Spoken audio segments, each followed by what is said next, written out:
Really is a beautiful town, this Llandudno. Coincidentally, my favourite town in Wales.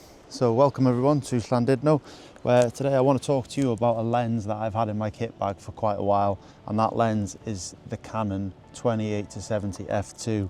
It is dubbed the prime killer on social media, and rightly so, because I've owned this now for quite a while. It's an incredible piece of kit. Granted, there are a few cons to this lens, things like price and things like size. I'll get into that a little bit further into the video, but the Canon 28-70 is a phenomenal lens, dubbed the prime killer, f2 throughout. You're going from 28-70, covers a vast amount of focal ranges. You can shoot wide enough open really at 28, it does cover wide enough for me anyway, I find. And then you've got things like the 35, you've got the 50, and then if you need to tighten in a little bit, you do have the option at 70, obviously, with a digital crop if you are shooting on something like the Canon R6 Mark II like I am. It is a fantastic bit of kit. I love it. It's a brilliant, brilliant lens. I shoot mainly all my weddings on this, both photos and film really. I use this for both video because it's got fantastic autofocus. There are a few cons to this lens, as I mentioned. I will touch on them in the video, but this lens does appeal to absolutely so many people because it just covers, if you want it for landscape, it's fantastic. Street photography, products, weddings, portraits, it covers pretty much a lot of genres of photography. It does come with a big price tag, which is one of the big cons of this lens, but today's video, all these shots that I'm going to take today here in the town of Llandudno in northwest Wales, I'm going to basically be shooting them on the 28-70, so it should be fun. It is a hefty lens, big piece of kit, but as I mentioned, let's get into some of those cons. So this lens, as I mentioned, does have quite a few cons to it. Being one, the size. I mean, this thing is an absolute weapon. I think I could probably kill someone with this lens. It is absolutely huge. It's one of Canon's biggest lenses, but as you can see, it does make the camera quite front heavy. And after a long day of shooting with this, I shoot weddings predominantly, but shooting all day with this, just dragging you down sort of. I keep a wrist strap.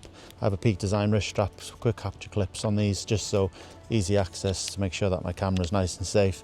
But it is top heavy, front heavy on the camera. I've got the Canon R6 Mark II, and obviously it does take up quite a bit of size. The other one is the price. This price is not, you know, it is the right price. Don't think I'm sort of lying to you here, but this lens comes in at £3,300. So gonna need some deep pockets if you are looking to get the 28-70 in your kit bag. So very hefty price tag, and obviously that does let it down, but optically this thing is unbelievable. It renders absolutely stunning images. The images that come out of it are fantastic. Like I said, you've got that f2 throughout from 28 all the way to 70, so it covers a wide range of focal lengths. It's just an absolute beast. This thing is huge. I'm out today in Llandudno. I'm going to do a couple of hours here shooting, so by the end of it I will definitely feel the weight of this. You could use a neck strap, you could have some quick release straps and have it around your neck, but I'd find just having that sort of heavy weight just dangling in front of you. And mentioning the weight, this comes in at 1,430 grams, which is just shy of 1.5 kilos. So if you're shooting on something bigger like the Canon R1 or the Canon R3, just be mindful you're going to have quite a hefty setup. Another con is it just takes up so much room. It takes an awful lot of room in your camera bag, so if you are someone who spends a lot of time up in the mountains or hiking and you always have your camera with you, just be mindful that it will take up quite a bit of space in your camera bag, so just be wary of that. Another thing, if you shoot with filters, this thing has a 95mm thread, so your glass that you're putting in front of your front element, if you've got things like ND filters, variable ND filters, polarizers or mist filters, just be warned that because of the size of the front element, 95mm, it's going to up the cost of your filters on the lenses, so just be mindful of that. I can't speak highly enough of this camera lens. It's just amazing. In a wedding, I very rarely need to take it off. Like I said, I've got that 28, so if I'm shooting groups, then that's nice and easy. I can just get everyone in there. If I'm sort of doing bridal preps and things, I've got the 35, which captures the ambience of the room, captures what it is and behind the brides and the bridesmaids and things. Tighten in, you can go into 50, and obviously you've got it at f2, so you get that nice creamy background, that nice creamy bokeh is fantastic for that. Great bit of kit. If you're a wedding photographer, then this is an absolutely incredible piece of kit to have in your camera bag. But like I said, there is a few cons to go with this camera: the size, the weight, just obviously it's heavy on your wrists all day if you are having it on a quick release on your wrist. You could, like I said, you could have it on a neck strap, but that is going to get a bit tiring. I've never actually used it with a neck strap, but I would imagine that it would get quite tiring just sort of hanging from your neck all day. If you do, make sure it's a comfy one, because you're going to need it, because this thing's an absolute beast. I mean, it's practically the size of my head, and I've got a big head.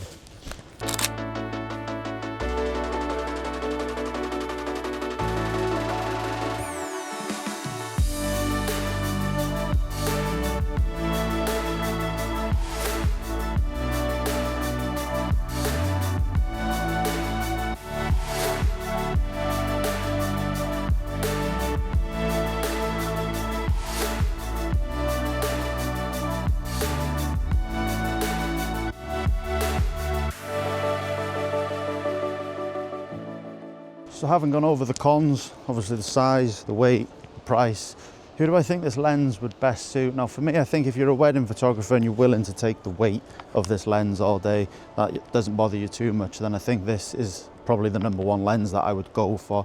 Like I said, I shoot weddings predominantly, and for me it's just fantastic. I think if you're a newborn shooter, you do quite a lot of newborn shoots or portrait shoots, this is also fantastic. You're getting in a lot of light with that f2 aperture throughout the whole focal ranges of this lens, so that would appeal greatly to you guys. Landscapes, things like that, yeah, you could use it, but like I said, it is heavy, and having it in your camera bag or hanging it from your neck or your wrist all day is going to get quite tiring, so be mindful of that. I think basically I would advise that if you are a wedding photographer, this would be a great lens to add to your kit bag if you can stand the weight and the size of it all day, and obviously if you've got pockets deep enough to buy it. Newborns, portraits, landscapes, you could do street photography with it, but just beware that you're not really inconspicuous with a lens of this size. I'm out here today and I do feel like as if people are noticing me a lot more with the 28-70 on the camera, but that's just me. Like I said, there's a lot of cons to it, but it is a fantastic bit of kit if you can get over the size, the weight and the price. It's a great lens for you, so if you are a wedding photographer, then I highly recommend the 28-70. Up and down this arm today, I tell you what, I'm certainly unfit. So let's cut to the chase. Am I going to recommend this camera lens? Yes, I am. I'm going to recommend it, highly recommend it. It's an unbelievable bit of kit, absolutely fantastic. Yes, it's got a £3,300 price tag, but if you can overcome that, then yes, this is going to be a fantastic addition to your camera bag. In the wedding photographer, if you're in that sort of department of photography, then yes, this thing is highly appealing to you. I shoot it myself. I use it a lot. Like I said, I do it for my wedding films, I use it for my wedding photography, and a vast amount of other shoots. I've done sport shoots and stuff with it. I've done sort of portrait shoots with it. It is absolutely fantastic, and just being able to have sort of 28 all the way through to 70, all that f2 letting in all that light is absolutely incredible. Yes, it's got a big filter thread, yes, it's massive, yes, it weighs a ton, and it's the size of your head, but it is a fantastic bit of kit. I do, however, have to admit though that this thing is not staying in my camera bag. So yes, I'm recommending it to you, but I am actually selling this lens. This lens, it's now currently July the 23rd and it is leaving this week, so I have 2 new lenses coming, which I'll talk to you about in another video. But yes, the 28-70 has served me absolutely fantastically in its time, but unfortunately just a few, like I said, of the cons, you know, if it wasn't so heavy, the front element wasn't so large and such a hefty price tag. Luckily I'm going to make the money back on the lens, so that's not too bad, doesn't hurt my pockets too much. But yes, the 28-70 is going. I'm getting 2 prime lenses in its replacement and they are currently on their way. So next video, hopefully, or one of the upcoming videos, you will actually see my new lenses that I'm shooting with. It's one lens. There is one lens in that kit that I've bought that I've wanted for a very, very long time. So yes, 28-70, fantastic lens, hefty, big hefty price, big filter threads, takes a lot of room in your camera bag, but if you're willing to overcome those cons, then this camera lens is phenomenal, absolutely amazing. I do say though, if I didn't have to get rid of it, I'm actually selling that to get the new lenses, so I kind of have to do it. So if I didn't have to do it, then yes, I would probably keep it in my camera bag, because especially when I'm filming, just like I said, having that ability to go from 28-70, just punching in, tightening, and just having that creamy bokeh background, just blurring it out, gives nice compression at 50 and 70 obviously, and then obviously it's wide enough then if I'm doing sort of wider shots at 28 or even 35. So fantastic lens. I'm not going to bore you too much today. I'm going to go down and carry on a bit more shooting in Llandudno, maybe grab a Starbucks and something to eat, extra cake, but judging by my fitness walking up the Great Orme today, I should probably lay off it really. So that's it. I highly recommend the 28-70, fantastic lens. If it's for you, go out and get it. I highly recommend it, but if you can come over those cons, don't forget about those cons.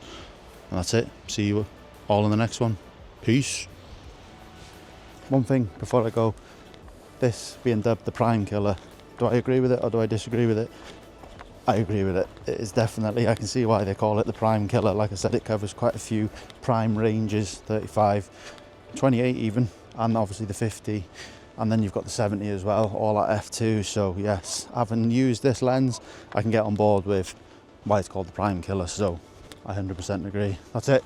I'll leave you to it. Enjoy a couple more of the photos and I'll see you all in the next one. Peace.